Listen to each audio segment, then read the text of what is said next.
Um, Hi, good evening, everybody, and thank you for joining us today. I'll hand this to Wing Commander Dr. Gaurav and Dr. Sushil to begin. Thank you, Dr. Shania. Good evening, all the panelists and attendees of this progressive webinar on an extremely pertinent topic today, the recent advances in artificial intelligence in healthcare. I would also like to take this opportunity to thank GAPIO, the Global Association of Physicians of Indian origin, for arranging this futuristic session. I, Dr. Gaurav Pandey, an associate professor and a practicing anesthesiologist and intensivist at the Department of Anesthesiology and Critical Care at Command Hospital, Air Force, Bangalore, India. I am an alumnus of Armed Forces Medical College, Pune, and did my MD in anesthesiology from King George Medical University, Lucknow, and further training in critical care medicine from SGPGIMS, Lucknow. I have a keen interest in AI in healthcare and have been working on a few projects with some of the reputed institutes of global importance in India. It is indeed an honor for me to chair this session and sail you through this enthralling session. Artificial intelligence is validating its presence in all the spheres of life. It won't be an exaggeration to say that the AI era has already started. AI in healthcare system. It has got a potential to radicalize the medical care. Coming on to this relevant topic on this present day scenario, the question that needs to be answered is whether the AI in healthcare is a ghost or a glimmer of hope. We have been seeing in the sci-fi movies flying robots buzzing around the patient's bed or glowing beams that miraculously heal the patients instantaneously. We are currently a long way from these science fiction scenarios in medicine, but I would just like to say that the use of artificial intelligence in medicine is not a mysterium anymore. About this session, this session will be taken forward by our two dynamic and vibrant speakers, Dr. Shania Hasnan and Lieutenant Colonel Sashikant Sharma, followed by the question and answer sessions. For this, I would ask all the attendees of the webinar to please post their questions in the chat box. After this session, I would like to invite Dr. Sushil Jain to please deliver the vote of thanks. With this intro, I would like to call Dr. Shania Hasnan. Dr. Shania has done her bachelor's from Manipal College of Medical Sciences, Pokhara, followed by MD in Hospital Administration from Armed Forces Medical College, Pune. She was a gold medalist in Maharashtrian University of Health Sciences in a subject, post which she has worked as a unit head at Apollo Hospital, Banerghatta, followed by an operations head at CureFit. She has also chaired as Director Account Management and Operations at Twin Health. And since the last year, she has enrolled for Oxford University Artificial Intelligence Program. She is an excellent management professional with around 7 years of demonstrated experience in healthcare operations, product management, and business strategy in digital health. She has an expertise in developing the healthcare products that improve the patient outcomes and drive the business forward. She is a skilled in leading cross-functional teams and ensuring seamless deployment of software solutions. Her topic for the deliverance today is recent advances in artificial intelligence in diagnostics. Over to Dr. Sania. Thank you, Dr. Gaurav, for the introduction, and a big thanks to everybody for taking time out and joining us today. Let me just share my screen. Considering I have two screens, I may sometimes be looking at the camera and sometimes be looking at my screen while I speak.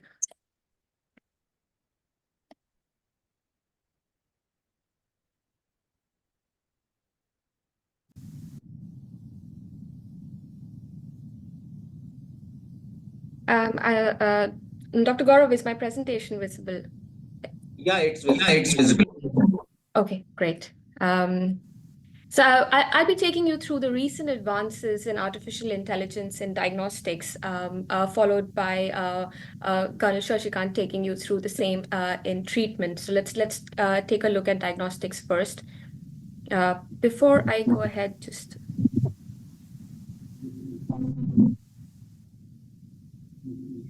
Good evening, everyone. It is a pleasure to have you all join us today.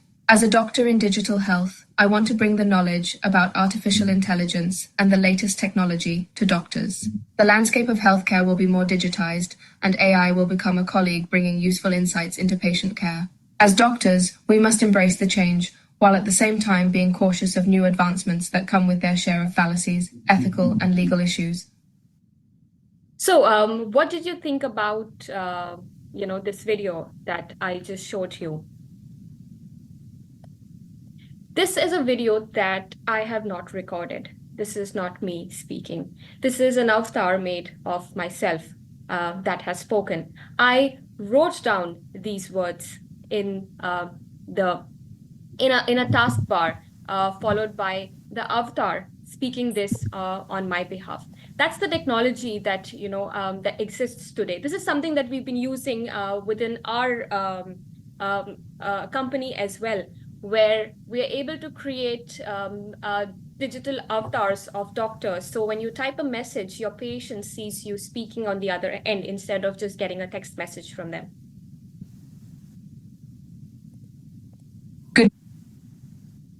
Right. Now let's jump into the recent advances in artificial intelligence. I'll take you through some of the examples, enlighten you about what is going on around the world. Let's talk about what is happening in India and, what are the different applications of artificial intelligence across diagnostics. We will keep this simple. I understand that, as doctors, we are still learning a lot about artificial intelligence and its applications. So the intention is to keep this presentation simple, easy for everybody to understand.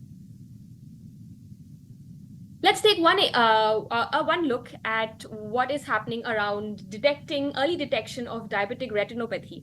Detecting diabetic retinopathy, which is a leading cause of blindness in adults with diabetes, in its early stages, even before vision loss can occur. Now, how is this used? AI algorithms are trained on large sets of data of retinal images, which are labeled with different stages of diabetic retinopathy. These algorithms then learn to identify subtle patterns and abnormalities in retinal images, obviously allowing for early detection.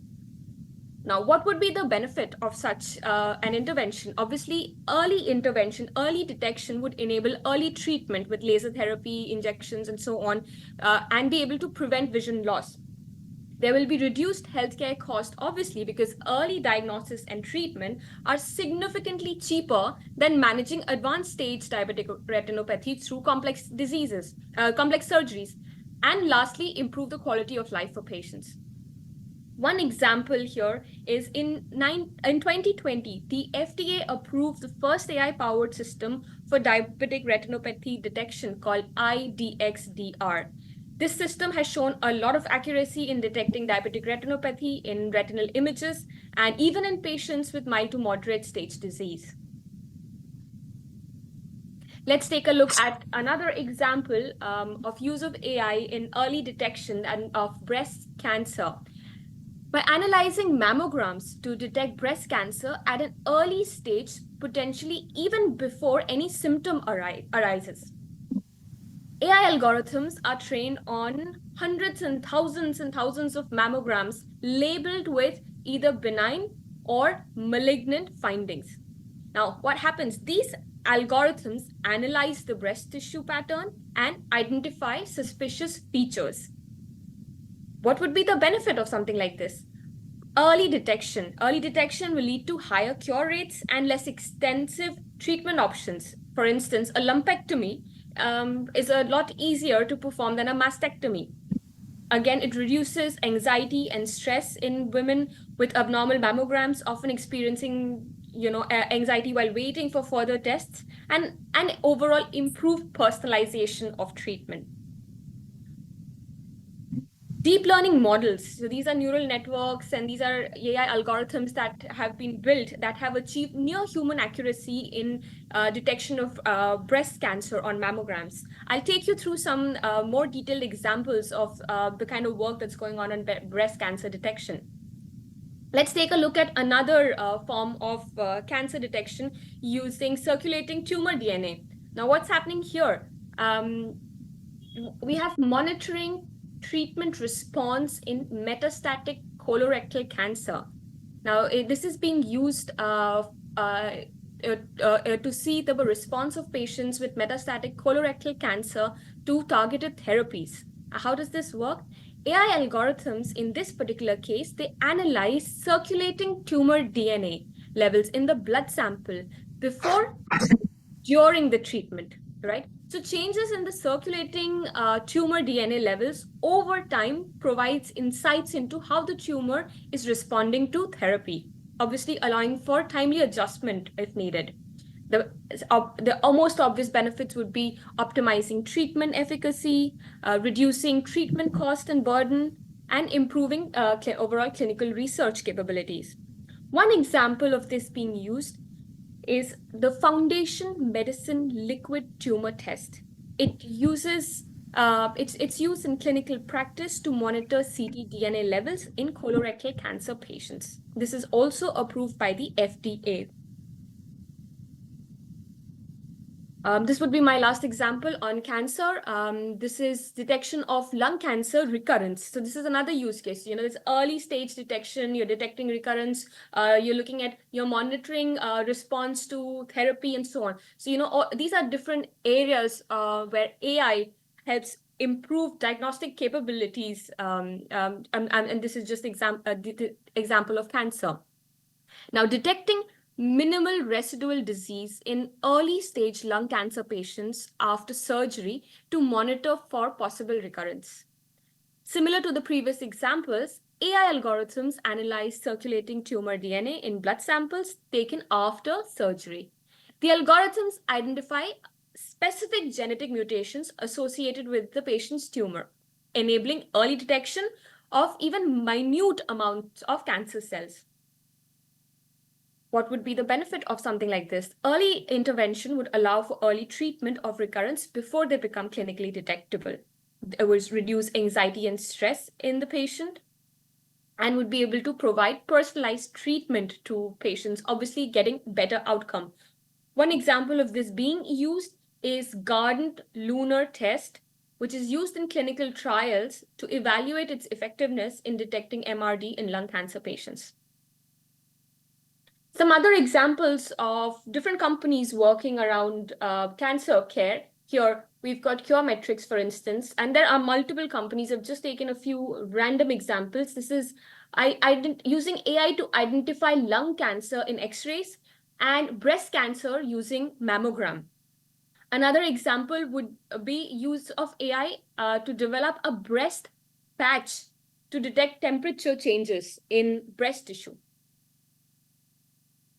Here's another example where a company brings in predictive analysis. So predictive analysis, how do you predict? You take up a lot of data, you have literature, you have information on the patient, and based on all of this information, and when I say data of the patient, it could be, you know, lab reports, radiology reports, history, and so on. And with all of that, you're able to predict that, you know, this, so predictive insights and risk analytics to radiation oncology.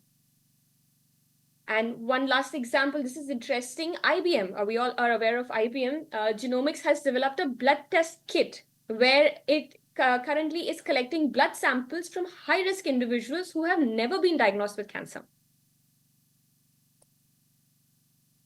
Right, moving on from use of diagnosis for cancer, let's take a look at other areas where AI improves and brings in early diagnosis. One such example is sepsis detection and risk stratification.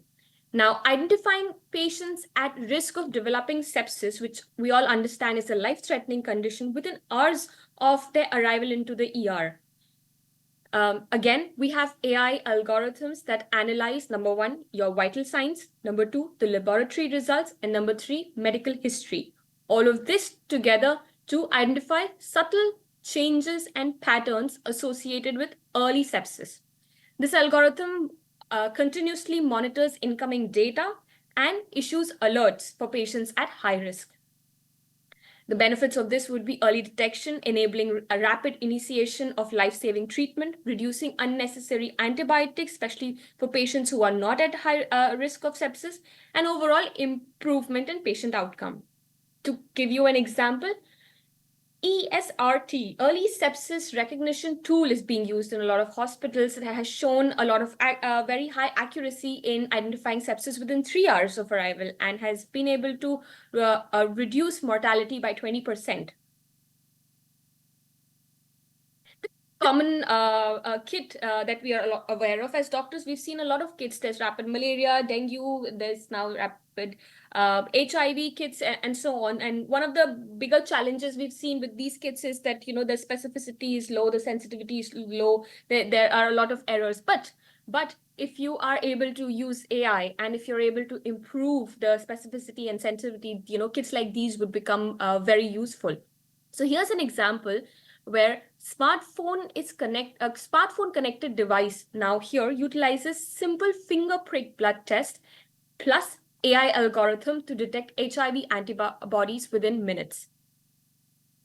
To give you an example of this, Aura Quick Advanced Rapid HIV Antibody Test is a smartphone connected device cleared by the FDA for home use, and studies have shown that it has a high level of accuracy in detecting the disease. So for instance, the sensitivity of this particular kit is 92% and the specificity is 99.98% at the moment. Here's another example, this is different. This is a very different use of AI where the chatbot is able to assist patients with depression. A conversational AI chatbot where you're putting in some, you're chatting with the AI chatbot and it's responding back, asking you more questions, having a discussion. With this conversation, the chatbot is able to analyze and figure out if, you have depression in not a lot of other, for example, predict and detect schizophrenia, psychosis, and so on. One example here is Wobot chatbot, which uses AI to assess anxiety and depression symptoms. Here's another example. This is something that we've been using for many years. Electrocardiogram, your electrocardiogram device will always try to give you, read the EKG.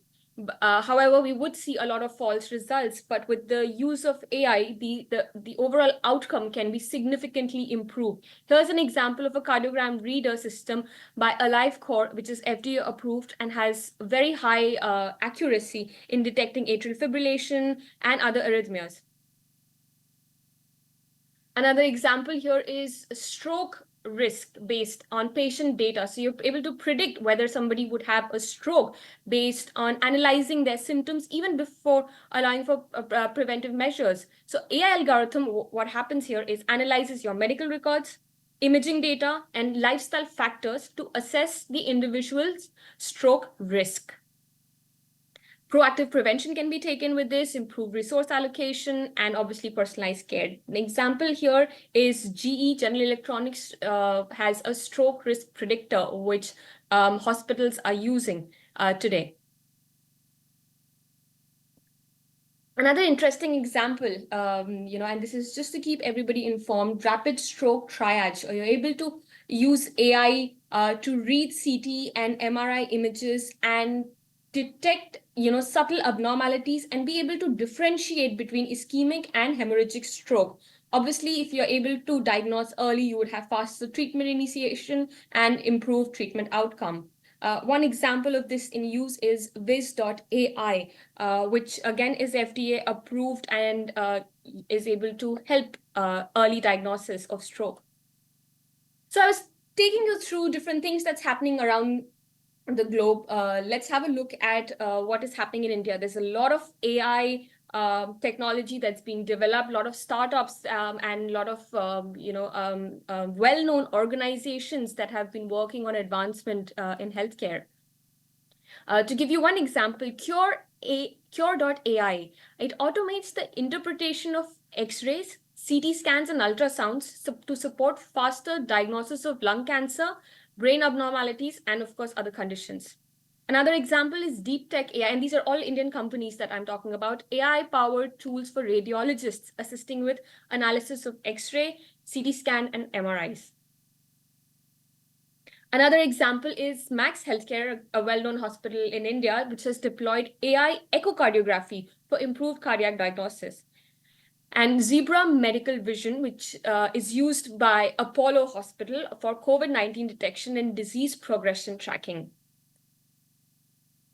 Here's another example, SigTuple. It utilizes AI to analyze blood samples for anomalies, identifying diseases like malaria and dengue. CardioTrack, and Columbia Asia recently tied up, they are using AI to analyze ECG readings to detect heart conditions.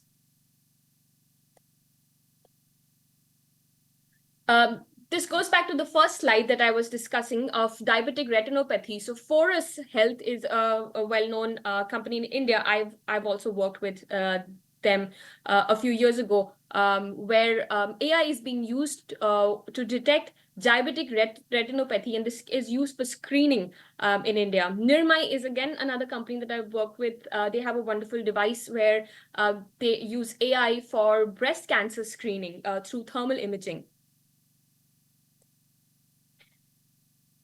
Just a few other things. So, we've got OnlyDoc for symptom checking, Librate for digital triage, Swasth Guru for health screening, Eyesight AI again for diabetic retinopathy, Path AI for pathology images.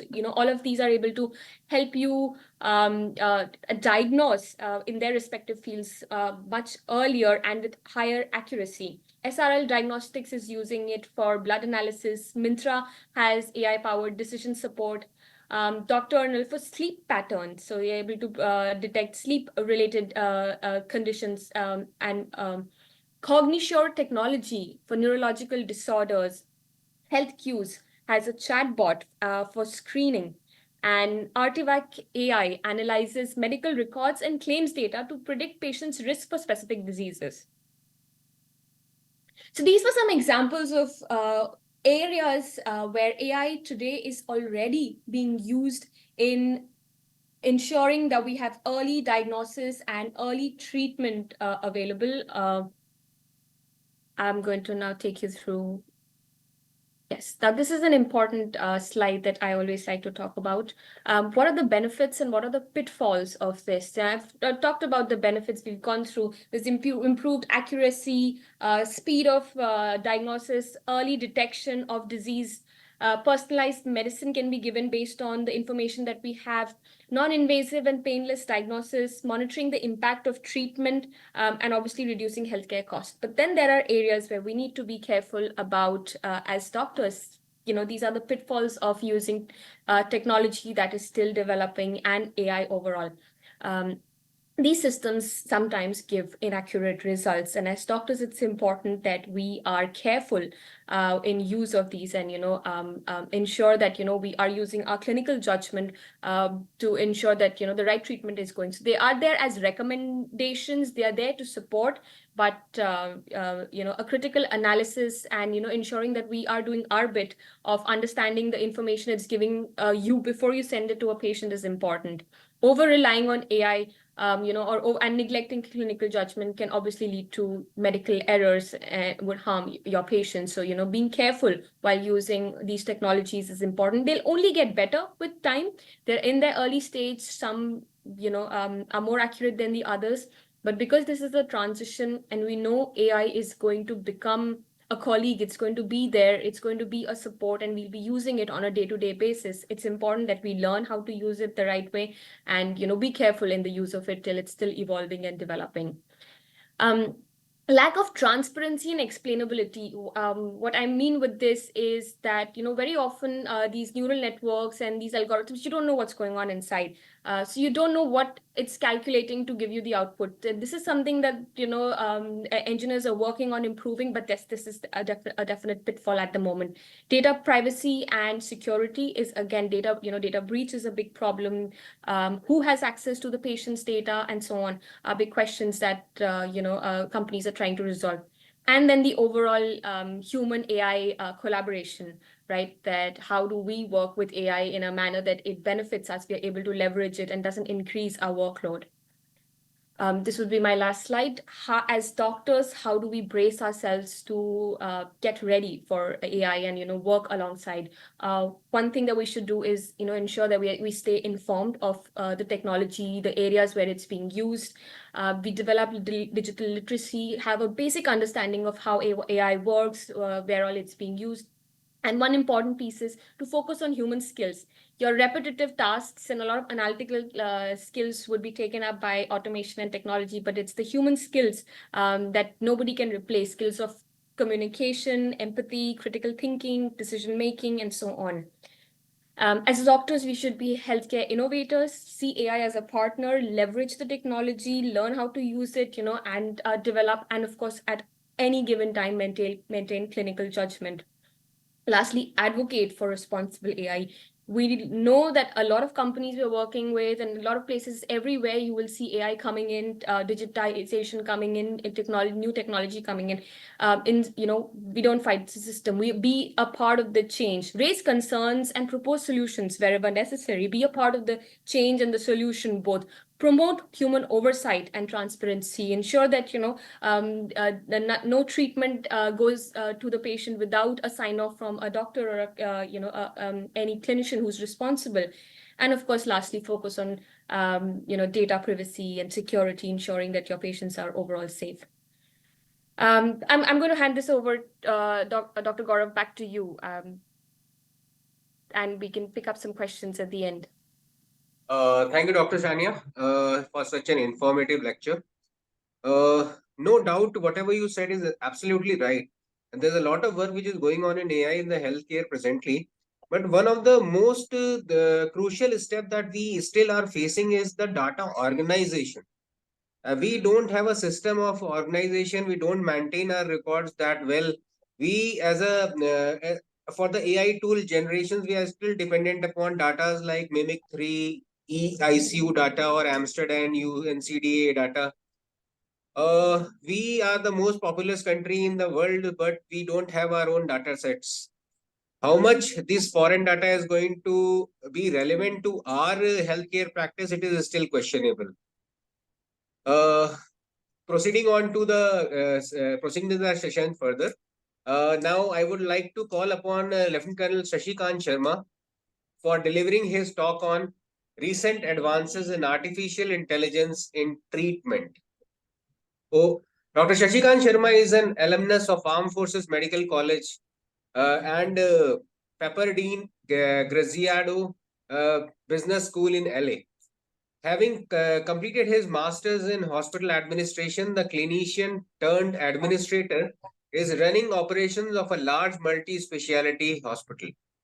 He is an active TEDx speaker, a fitness influencer who has authored a book on hospital planning and designing, and is also helping build new healthcare organizations and reaching their full potential. He is also an external consultant to the National Health System Resource Center, which is a health policy making arm of Ministry of Health and Family Welfare of India. Sir, over to you, sir. Yeah, thank you so much, Dr. Gaurav, for the introduction. And I'll just share my presentation.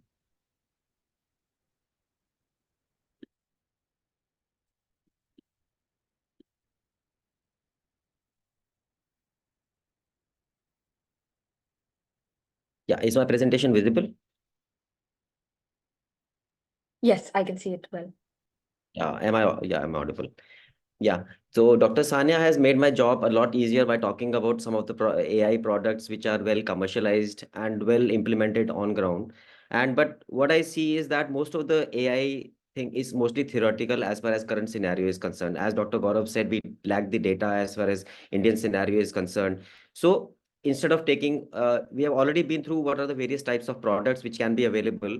I will just take you where Sania left. What is the ideology behind generation of a treatment plan? What is the ideology behind generation of a product or its validation or testing, how to go forward? Because if you know the idea, then you can always talk about development of products.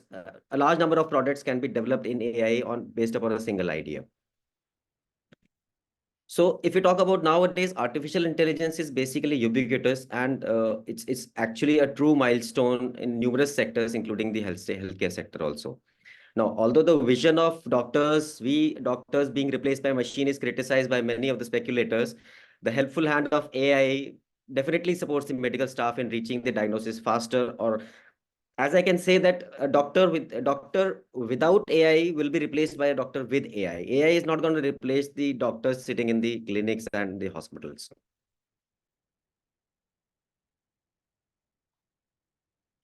So AI-driven healthcare industry features a sustainable growth, and we have already seen it has shown a large jump in the market value and the GDP, which is gonna talk about it.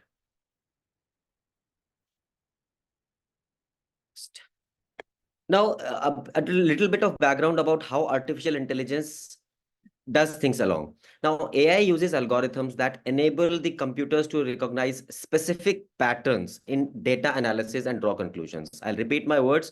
They recognize specific patterns in data analysis and draw conclusions. Well, in healthcare, such software analyzes human cognitions also and the various connections between the types of treatment and medical outcomes.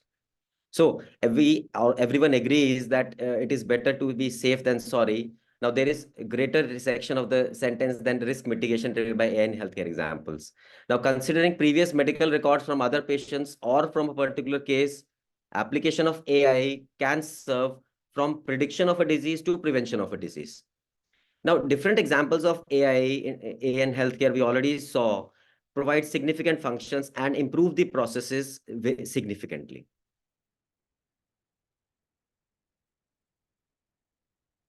Now, urban legends do not provide us with a positive opinion about the healthcare services. Dr. Sania already showed us what AI can do in the very beginning about the bot taking over the instructions, and with Chat GPT being integrated of the videos and the pictures also. Now, people are more likely to complain about, in hospitals, people are more likely to complain about long queues and never-ending referrals to other specialists than to brag about how appointive their doctors are or how good the clinical care was. Now, in today's scenario, we know time is money, and the lack of time results in absence of proper service engagement. So, examples of AI in healthcare often involve initially in the beginning enhancing customer satisfaction. Now, we all know various types of platforms where patients can make appointments via computers or mobile devices instead of waiting dozens of minutes in the hotline. Now, AI brings all these platforms to a very new level. Now we all know the patients do not have to visit a doctor just to check in their condition, as long their apps provide them real-time health monitoring data by virtue of wearable or something else. Now, they can also communicate via a telemedicine with the doctor with the help of medical platforms that reduces the time spent in a very large number.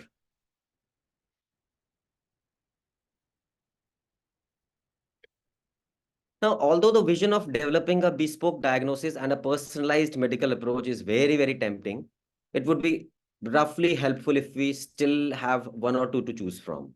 Now, unfortunately, research have shown that the challenging part of like circa a $2.6 billion assigned to a drug development is lost irrevocably on behalf of testing errors and regulations. But things are changing now, and in the area of drug development, various examples are available where massive bytes of data are analyzed and predicted to accelerate medicine development. So it happens that enormous pharmaceutical companies hire small town AI-driven startups to focus on the path and the gaps for drug development. Now, innovation involves the time and cost of departments dedicated to research and development. Now, this rule is being applied to whatever we think of innovation in batteries or various education systems or healthcare systems. Many colleges of today are deviating away from the streamlined thing of getting into academics, but they are also providing funds to the students for development of innovation or research projects and development of AI projects. One such university is located in Pune, and I'm associated with that university, and that is a very good university which has a club which says that we can get you funding for development of a AI product or any other product if you want to start something as a student, not as an entrepreneur. Now, every innovation involves the time and costs of the department dedicated to research. We all know that, and it involves a huge cost.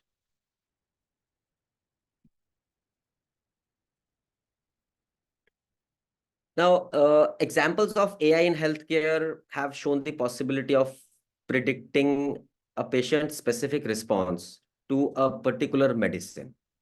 I'll repeat that. The AI has shown the possibility of predicting a patient-specific response to a considered medicine application. So that is possible because of transfer of reference data from patients bringing similar complaints that the AI can do. We can't do that.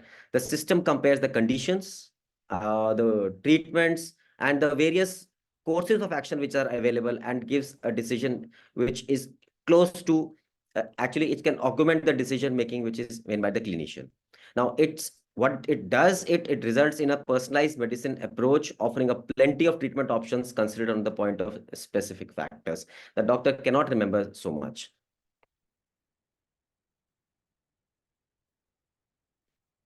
Now, coming on to medical applications of AI in healthcare industry, their niche, especially in the genome-based diagnostics. They are called genomic sequences and annotations, where algorithms try to recognize common patterns and develop solutions of the various parts which are required to be improved. Now, but in some countries, there is no need to edit genes to have AI-driven attitude in their veins. Now, example of artificial intelligence in healthcare, which is associated with developing new tools using natural language processing to speed up clinical trials. Now, thanks to the sharing of patient data from various sources, we can structure high-dimensional graphs, which allow patients identification and advanced patient care to disease matching also. So we are going places. Coming on to, as Dr. Sania says, repetitive mundane tasks, AI makes life simple for all of us, getting rid of those. For instance, single calls when a client is being monitored, informed about the basic procedures. That is why most down-to-earth applications of AI medicine regard fulfilling of administrative responsibilities. We have chat boxes equipped with real-time assistance. Patients communicate with AI-driven software to get the information what they want instead of directly communicating through emails to the reception.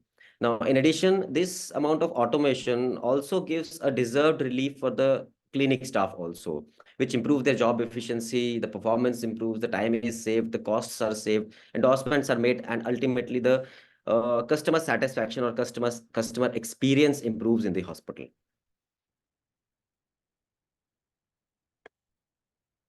Now, we've already seen a number of examples of AI. When we talk of radiologists working, when we were in college, people used to say radiology and pathology will be the first, pathologists will be first to be out of the market when AI comes in, and we are seeing that happening.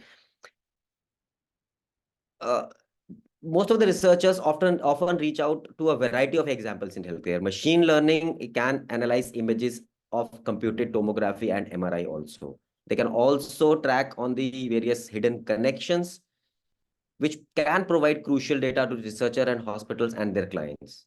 Now, AI support radiologists in automating daily administrative tasks, improving diagnostic accuracy, which also eliminates the human error and leads to better reporting of the results in case of radiology is concerned. Now, probably you know the character of Dr. House from a popular TV series. He is famous for his natural-born disease diagnosis talent and sarcastically distinguished sense of humor. Now, although artificial intelligence does not have a life trauma to throw a decade of jokes, but it surpasses House diagnostic thinking.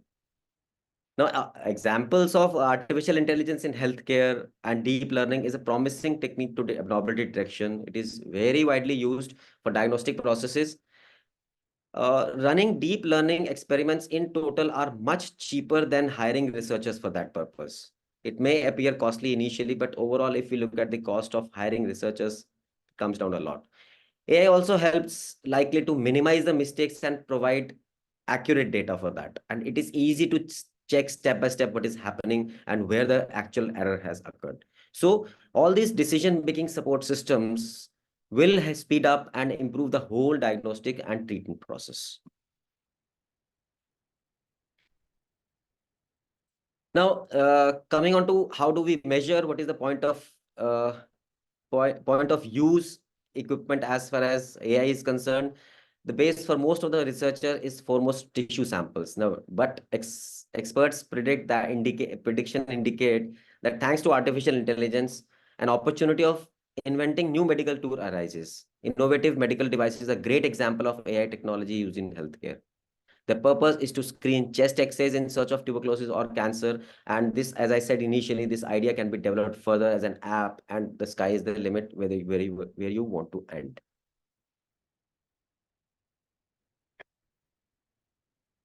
Coming on to risk assessment. Now, proactive risk assessment is a very important part of any healthcare industry. Health technology assessment has taken a new direction wherein we are trying to align the financial angle of the treatment to the randomized control trial. If you talk about health technology assessment, it is nothing but it is costing of a randomized control trial. The world is very dynamic as of now, and more often proactive risk management pose an essential lead to measure rather than the activity itself. Now, it seems that the process itself dynamic. That is why example in healthcare AI often pertain to accurate risk assessment. For example, the probability of getting resistance to antibiotic is a perfect example of identifying the risk. Identifying the suitable layers of risk stratification and the various possibilities of infection in a particular scenario is also the risk assessment which can be done by the AI. We live in a world where people travel abroad for different climatic zones, use different diets, use different types of exercises, but exactly not matching to their health conditions. AI can provide that, what is a specific personalized healthcare program, which is pertinent to your particular healthcare conditions. And because of not using so, a variety of risk arises due to the fact that there are more and more risk factors influencing our health. So this rumor is that humans can no longer analyze this data efficiently, but when they meet machine learning, neural programming, and what can say, you have my word. Well, this is the least which we can predict or see which AI can set. There is much more to it. Coming on to real-time monitoring, how to real-time monitor and get the relevant data. AI examples in medicine regard crucial health metrics for monitoring and real-time analysis. But to obtain comparison, let's say you have 5 researchers in your hospitals you have hired, and all of they are very studious and very static. They are prepared on schedule, considered all the factors with the prediction for, let's say, 5 years. Now, analysis prepared with the help of artificial intelligence are dynamic and are of real time. Those provided by the researchers are not. Now, if you need to consider 2 more factors, then researchers have to add them to the system, monitor how the results are calculated, but AI will do it on its own. If you want to span the number of years included in prediction, you can do so with few clicks, not with the researchers which are doing. Of course, the system spots the inaccuracy for each year added as it decreases, but the Q is analysis, once settled, can be easily adjusted to the real-time needs, which humans can do, but it'll take time.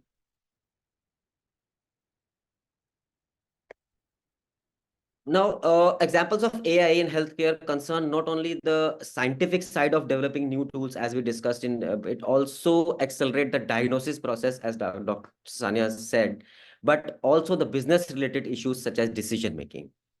Now, doctors can now gain access to unheard of insights, more profound sense of treatment vulnerabilities which are available, and get a level of transparency in AI line of thinking. We can also assume that the artificial intelligence is becoming more and more renowned across different departments.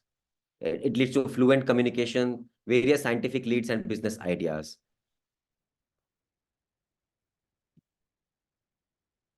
We already discussed about cancer detection if anyone has heard about most desired drug to be developed, most people would probably pick a medicine or a cancer treatment like Dr. Sania did.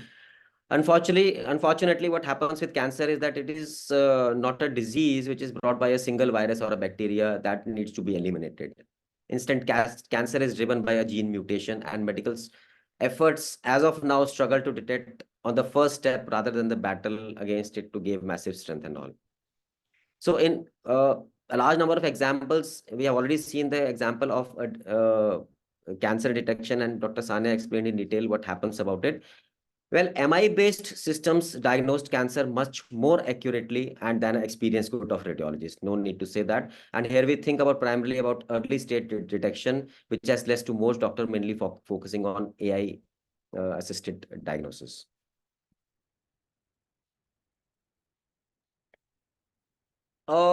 Having talked about MI, machine learning, healthcare AI also covers neural networks. For instance, AtomNet.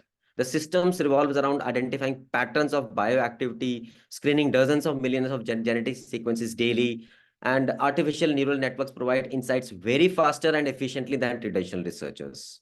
So it can also contribute, animal brains can also contribute with a device for this purpose. At the development of a prototype stage, animals' brain can also be utilized for the possible behaviors, maybe matching to humans.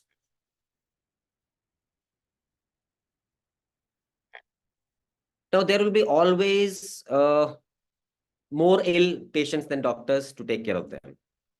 Now, biggest challenge for the healthcare is lack of time. If we run out of time, even for the diagnostic process, we can't even think of soft skills and manners such as communication. Now, studies have shown that the main complaint among patients is low standard of clientele service. As I already discussed, to deal with this challenge, application of AI in medicine concerns to solve a problem of poor communication.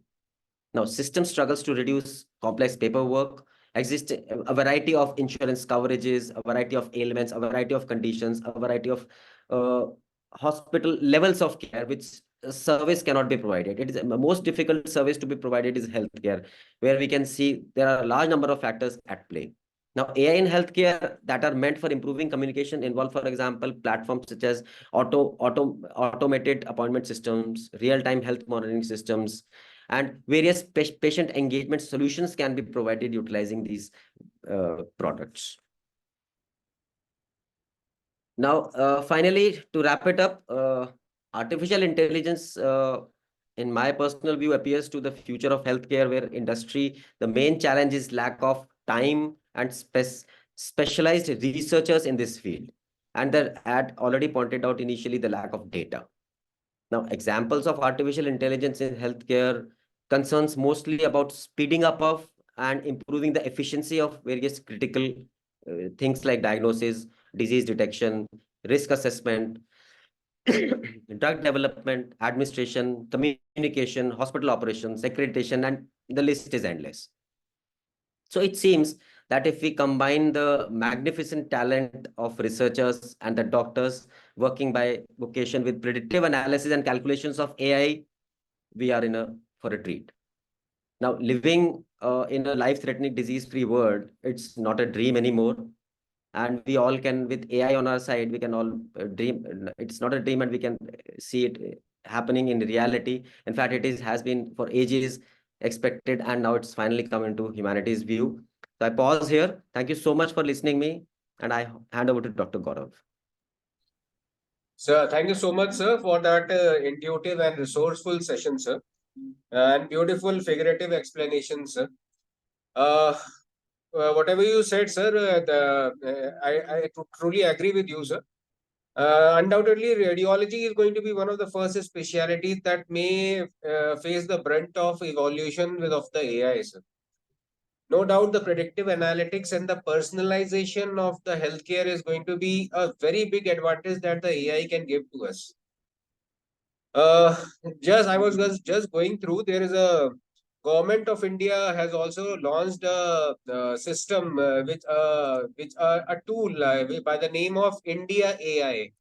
It is a natural language processing tool by which you can convert the patient's language on a real-time basis into different vernacular languages. That increases the communication skills between the patients and the doctors. Thank you so much, sir. Proceeding to the further session, I would like to call upon Dr. Shania to please accompany me in this question and answer session. Thank you, Dr. Gaurav. I can see two questions already. Somebody's, or if somebody has something to say before I get on to, okay, I have a question. AI should be used for practice management too. That's the most useful, that's more useful. For example, discharge summary generation. Absolutely, yes, you're right. AI should be used for practice management. In fact, all of these repetitive tasks, low skill, simple tasks are the first ones that would get automated. You already have, let's say you have a patient admitted in the hospital. You've got their admission information, you've got history of everything that's going on, you know what your discharge summary looks like. There are two things that can happen when we talk about automation. The discharge summary would automatically be prepared at the end, and that's automation. But when we talk about AI would be able to predict that, okay, today's a Monday, I know this patient will get discharged by a Wednesday, let's prepare for that, right? So that's where AI would help, predicting when the patient should get discharged, predicting an oncoming a complication or any change in the length of stay in a hospital, and so on. So all these predictions analysis is something that AI would do, and this would be a very useful tool in a hospital setting. And automating admissions and discharge, any kind of paperwork, is again a very useful area for automating things. So the one thing that we should be very careful about, there's automation, and there is AI. AI is bringing intelligence. It's doing a lot of analysis, etc. And automation is picking up any repetitive task. That's technology. Yeah. Excellent question. Just like to add on to it that it is a dream for any doctor that the AI system should work like a Jarvis, the famous Iron Man AI tool that he had. But it is a generational upgrade to our existing system of data entry operators. The data handling and the information overload can be the most robust ways in which the AI can assist us, no doubt in that. But we need to see how efficiently that can be worked upon. Absolutely. In fact, in one of the hospitals here, Nuffield Hospital in the UK, I was visiting a doctor, and while he was talking to me, he had a mic, attached here, and everything that he was talking was getting translated. So there's no, we move past, because we understand doctors do not have the time, and they should not be spending their time typing and writing, right? They are here for the more important work. So there's technology here that's able to translate whatever a doctor is saying, and that's the natural language processing that Colonel Shashikant was talking about, is being used already. I have somebody who sent me a direct message. Should doctors rely completely on AI, as it is also known to make mistakes? Dr. Gaurav, what do you have to say? For this question and a question that already had come in between the chat box, that who is going to be the responsible for the errors that the AI is making, a AI tool or a doctor? Most of the issues are involved with the AI are pertaining to liability only. Who is liable? If we take a decision based upon these AI-based algorithms, who will be liable, and who will be responsible for that? Ultimately, it is the doctor's neck which is going to be squashed for that. As of now, I can say only this, but we need to work a lot upon the medical legal aspects of the use of AI, and their directions should come from the authorities, the government setup, or the IT companies, and or an international level. They should come out with some directives that who will be facing the responsibility of. But it is still a questionable field. Absolutely, agreed. This is a very valid and a very relevant question, in the use of technology. Who is going to take the responsibility? For example, we've got self-driven cars today. What if the car does an accident? Who's taking that responsibility? We can't compare the two. In that particular case, you see the driver was not driving and was not involved, right? The car companies are willing to take the full responsibility if there's an accident, etc. For example, recently Volvo made a statement that, if there's any accident, we are responsible. So that's the level of confidence they have on their technology. That's one. Healthcare would be a little different here. If you see, we aren't using any healthcare AI or technology which does not go through a doctor. So as long as there's a doctor's oversight, the doctor's clinical judgment, because we're not very confident yet. The accuracies have improved, the outcomes have improved, but you need a guardrail, and that's the doctor. And as long as there's a doctor there, the liability is the doctor's. Nobody else is taking it today. So as doctors, it's very important that we're careful in the use. This does not mean that we shy away from using AI or technology. It's something as simple as, when I'll just give an example. If I were when I was, early in my career, and we would do surgeries, when I would be operating, and if a nurse gave me an injection that was preloaded, I would never use that injection. I want to see what went into that injection. Either you load it in front of me, I know and I will read what the vial is, right? Or I load it myself. If there's a possibility that my assistant or the nurse or somebody can make a mistake, do I stop using them? Do I stop interacting and collaborating with them? I don't, right? I'm still legally liable. The same thing is AI is no different from a support, an assistant, a colleague who's there. So just the way I wouldn't take an unlabeled injection, pre-filled injection from somebody and give it to my patient, similarly I'm not going to take some recommendation without checking and pass it on to my patient. But I would definitely still take help of all the support that I have.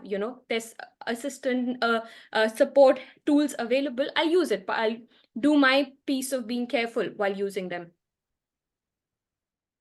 Another interesting question that has come is that what is their predictive timeline for the AI to graduate to a level that it makes some medical specialty redundant? And does such scenario sound scary? No doubt this is a very scary scenario. We don't want to be replaced by the AI and the machines taking over, in a scenario of Terminator being seen in the worldwide.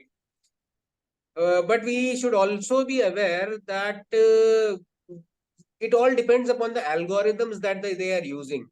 If some company is using a half-cooked algorithm and that has a potential to replace the centuries of our hard work as doctors, it is actually scary. We should not show overwhelming response and just jump onto this bandwagon of AI. The word of caution should always be at the back of our mind, and some validation of these algorithms should be tested before we are applying them on our patients. Dr. Sania, would you like to add on to that? Yes, absolutely. In fact, to be honest, I would be worried, AI will not be able to replace doctors anytime soon, right? Not in 100 years, not in more to come. And that's not the intention. We are far away, In fact, one of the last things I know is IBM, Microsoft tried to create a digital doctor, which was able to ask you questions, figure out your symptoms, but, it's far from accurate at the moment. Even if we have algorithms that are accurately diagnosing and giving the treatment plans, there's a lot more that a doctor does on a day-to-day basis. There's a lot of critical thinking, a lot of analysis, a lot of empathy. How do you break news, to a patient's family when, you're losing a patient? There's so much. So one thing that's important is be able to leverage technology. It's something like, we have ultrasounds and we have CT, but you decide not to use it. Well, that kind of a doctor will not succeed in today's world. Similarly, 20 years from now, if a doctor is not able to leverage technology, will get replaced, like Dr. Shashikant said, and you said, a doctor that can leverage AI will be the next, smart doctor, and will be able to replace a doctor who cannot. Even today, a doctor who's able to use technology and has learned, new interventions has been able to replace doctors who have not. So that trend will go on. But yes, AI is not going to replace doctors. This is not something that we would see, not in another 100, 200, maybe more actually, we're far away from replacing such highly skilled, sophisticated jobs. Definitely not. If Uh, there are no more I would, questions, I'm sir, sorry, yes, sir. I would like to make a comment on that. Please, sir, please, sir. As we were talking about AI replacing the doctors, so I always give an example. So earlier, the excavation was used to be done manually, and now we have big machines like JCB and all those things. But that doesn't mean that the manual labor has gone without a job now. Now they have to upgrade to a skill so that they can use that additional tools, and that's how I look at AI. So when the AI would be there, we'll have doctors who are able to use the AI, but it is never going to replace the doctor. And ultimately, so as Dr. Sania said, it's not only the information which is fed in, but it is like the auscultation or the palpation. These findings cannot be replaced by a robot or an AI. That has to be from the skilled doctor, which then feeds in the data to AI, and then a decision is made. So I don't think we should worry about AI replacing the doctors in future. But yes, AI definitely would aid doctors in lot many things, as we have been discussing throughout the session. That was my additional comments. Thank you. Thank you, Dr. Jain. Absolutely right, sir. We can see new jobs coming up with the AI in the health sector itself. A lot of jobs. We are still talking about replacement, but more, I think, for more away from going away from that topic, I think there will be more jobs which will be created because of the AI itself. True, the AI would result in a different set of skills rather than replacement of jobs. Absolutely, sir. Absolutely. Another very interesting question that has come up, I think, Dr. Shania, you would like to take on to this. How to collaborate with the AI developers as doctors? Right, that's an interesting question. So there are a lot of companies. I gave you some examples of companies that are using AI to build. Now, as doctors, it's important that we are part of the change and part of the improvement. A lot of knowledge would come from doctors. For example, any company that I know of, that's working on AI or healthcare has clinical advisors, medical advisors, has doctors on their board. They are always learning from doctors. Doctors sign off every clinical protocol that gets built, right? Otherwise, there's no way we can go ahead, and there are laws around it, right? And this is a structured thing. So I think anything in healthcare, any technology in healthcare cannot be built without the input of doctors. So at the early stage where genesis is concerned of technology, there's a lot of input from doctors, especially them working as medical advisors, giving inputs. Doctors build all the clinical algorithms and so on. I work, like, for example, I recently worked on building a digital triage software, where we ask questions just the way doctors would, and then direct you to one of the different care pathways. Now, this entire clinical algorithm, when I built it, and I'm a doctor in product, but I worked with some senior clinicians, medical specialists, some physiotherapists, nurses, general physicians, multiple of them, and finally got a very senior doctor to after this was built, have a look at it and give a clinical sign off. And all of this algorithm that we built was not just opinions of these doctors. When I worked with this set of doctors to build this, everything was evidence based. And when I say evidence based, for example, we're not just picking up literature online. Any literature that has used a Prisma protocol to build, that's the level of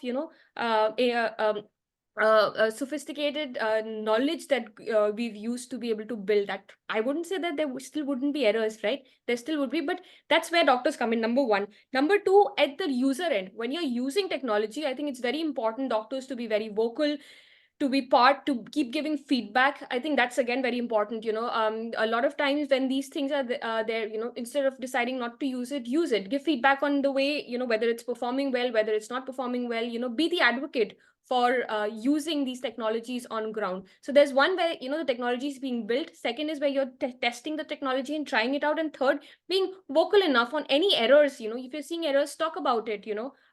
Don't take the system lying down. I think that these are few things that doctors could definitely do to be able to work with AI and help improve AI in their clinical practice. Dr. Shania, I'd like to ask one personal question. we have the companies which are developing these software, they are spending so much upon the capital exhaustive these AI generation softwares are. How are you able, or how efficiently are you able to sell it to the administrators? Because it is very difficult. There is no system of using or introduction of tool in government setup, at least for utilizing these softwares. The corporates, I am not much aware how much they will be ready to again pool in extra sum of money to make the life of doctors more easier. Yeah, you're right. I think it'll take a couple of years, before at least the government sector can start utilizing technology. And it's usually, whenever technology comes in, you have the early adopters, and then you have the remaining people, right? So, to your typical corporates and more agile young organizations are the ones that are willing to try. When they try, when technology becomes a commonplace, and there are enough people to trust, I think that's where, the government also starts putting in the initiatives. It's a natural progression that we will see. We've seen that in the past, and we will see it here on when you'd see especially the administrators of the government setup who are willing to start using. So I think it's going to be a later phase, and not, they wouldn't be at, in the front line that, hey, we use it, or that's culturally we've never seen that, and we wouldn't see that with this technology. Having said that, as administrators, or folks running the hospitals and healthcare organizations, one thing that's important is these technologies. One, you do your research before bringing them in. Two, there's a lot of education, upskilling, and training that should be given to doctors and other staff before this technology is used. You just put it in and expect people to use it the next day. That's not going to work. Number two, understand that a doctor's not going to take a break, or we're not going to reduce footfall. So they're going to be very, very busy, right? In that busy timeline, how do you ensure that, your staff, your doctors, your nurses, everybody, you are giving them time for training and for learning. So, that entire hand-holding becomes very important, and you can't expect a doctor who's already doing, 15, 20 hours a day to take some time out and, upskill, right? That's not going to happen.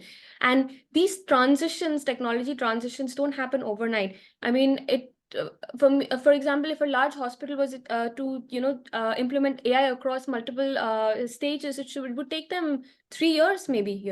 That's how the transition would go, and that's how everybody would get used to using the system. So needs to be a very thought through process as well. Undoubtedly, it will take a lot of time, I think. One more point, it all depends on the vision the organization has. So if you are forthcoming and ready to adopt to technology, they will definitely go ahead and invest in these capital resource intensive resources. It's not only the comfort of the doctor, but it's also the difference we make to the patient's lives. As Dr. Sania was mentioning, rapid AI, we have used rapid AI in diagnosis of strokes and intervention. And it's really amazing how accurately you can actually identify the areas which are salvageable in the brain. And that makes a lot of difference in decision making and outcomes. So that's where it really helps. We have been using rapid AI for diagnosis of ischemic strokes and intervention. So it has increased our therapeutic window from 6 hours to a couple of hours more, and it has created really great differences in the outcomes. Thank you, Dr. Sure. Jain, for that. As we are, I think, overshooting our time a little bit, are there any other questions you can see? I can see By that Dr. Rajiv. Sir. there's a question. There is that AI will augment existing social inequalities. What are your thoughts? And that is a very valid and a very relevant and an important question.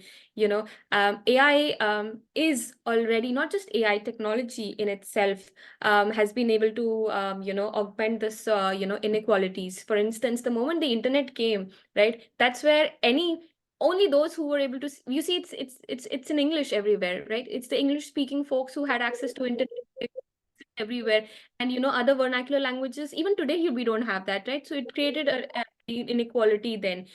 When we talk about natural language processing, it works very well for English. Not even English, it works better for US accent English versus English, Britain accent English, or English from elsewhere. So yes, there have been instances where AI, even in healthcare, has a bias. So it's something that's very well known about AI. AI comes with bias. The bias that has been there in the world, because that bias is there in the data, and that data you're putting in. So AI would also have similar biases against a certain race, certain communities, and so on, and it'll keep getting augmented. So I think it's definitely an area of concern. If you would like to read up more about it, you can look at the AI Act that came out for EU last year, trying to talk about how we can reduce this bias and how we can ensure more equality. For example, one of the things that in the EU, the AI Act said that we're not going to use is facial recognition for the next 5 years because, for example, in the US and a lot of other places, facial recognition is being used and it automatically picks up people from the Black community as those who are at higher chance of doing crime, and that's exactly the kind of bias that we do not want. So I think it definitely impacts and adds to the social inequality. Having said that, I think we need to be careful while using this. We need to keep calling this out. We need to have guidelines and ethical principles and laws in place to ensure that we're not letting this inequality expand, and we don't let this go unnoticed. Yeah, very well answered. Thank you so much. Should we Rajiv end has the something session? to say. Huh? Yeah, Anything? Dr. Rajiv has something to say. Please, please, please. Thank you for that excellent answer, Sania. I'm Dr. Rajiv Patni. Good evening. Good evening. Yeah, I also work in this field, and data, as you were saying, is already skewed. It is already biased. And machine learning, unlike the legacy artificial intelligence, which was rules-based and knowledge-based, ML, DL are all data-based. And it's very difficult. Now, since you are working with the developers yourselves, the question that frequently comes from the developers is, how do you define bias? How do you define inequality in mathematical terms? You show me what it is in mathematical terms. What is the log function? What are the vectors for this thing? And I can assure you, they are highly skilled people in their technical domains, but they don't understand what we mean by that. And that's where your role as a translator comes in, as an interface that comes in. Bias also, the social inequalities is something that you already addressed. We also have bias of gender in data. Just to give you a small example, an app which was fed data on chest pain for a 60-year-old man, it says that it raised a red flag and said aggressive workup for MI. But for a 60-year-old woman, the same AI says she's having a panic attack, ignore. Once again, this has been picked up from data, and we all know the spectrum of data that is there. I'm sorry I joined in late. I'm afraid maybe most of these things have already been covered. I tried to log in through mobile. I could not connect, and I've joined. I'm sure it must have been a very enriching session, but I'm happy to engage further with all of you. Thank you so much for your insights, Thank you so much, Dr. sir. Yeah, and one last point, when I joined the talk was, will AI replace doctors? Right? My view on this thing, my 2 cents, is AI will sneak in on us and we won't even realize that we have been replaced. And I say this with a lot of responsibility, because AI, one of the risks from AI is hyposkilia. Now, what is hyposkilia? It reduces your excellence in work because you become so dependent on what the AI is feeding you. We see this very commonly. Google Maps now. When you're driving, Google Maps is there. 4 doctors in Kerala, they drove into a river and drowned because they kept blindly following what Google Maps was saying. We do have this risk in medicine as well. Twofold risk here. One is because we become so dependent, we lose our own skills of questioning the decisions. The second thing is accountability and liability. Now, if the epistemic and normative view is that the AI needs to be adopted, whatever decision is there. But when the doctor does not agree with it, and let's say something goes wrong, what is the accountability of the doctor? What is the liability of the doctor? So the doctor says it's much easier to just go with the recommendation of the AI, follow that, because I don't want to be held accountable and liable. So hyposcalia, that cognitive bias which is there, very, very important things. And we need to be aware of this thing. As doctors, we need to be very, very aware of this thing. Otherwise, when AI creeps up on us, we will be so weak, we will not even recognize that we have been taken over. Food for thought. No, you're very Thank you right. so much, sir. There is no doubt, sir, the backup plan or a backup strategies or plan B with a algorithm, AI algorithm should always be in place so that people can fall back whenever such situations arise. But it undoubtedly, sir, hyposcalia is going to be one of the major reasons behind it. One of the ways of addressing it is two things that we normally do: human in the loop and human on the loop. But I'm quite sure you must have already covered that.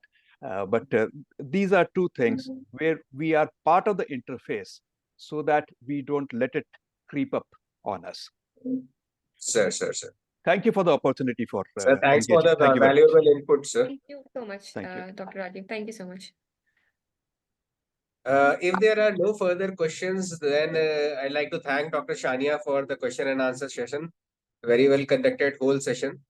I will take, it will be my privilege to now call upon Dr. Sushil Jain, sir. Sir is a medical superintendent at Apollo Rajshri Hospital, Indore. And he is also the honorary advisor of GAPU to please convey the vote of thanks. Over to you, sir. Really very interesting. Initial part was not only interesting but scary as well. When Dr. Sania showed that video which was generated from AI and the machine, so it does scares us a bit. But anyway, so with the upcoming technology and the other things, probably there will be pros and cons as they are with everything else, and the time will be the ultimate decider whether we are going with it or without it. But anyway, very interesting session. Thank you, Dr. Sania. Thank you, Dr. Gaurav. Thank you, Dr. Dr. Shashikant Sharma. Thank you for all the inputs, the valuable insights on this relatively new topic.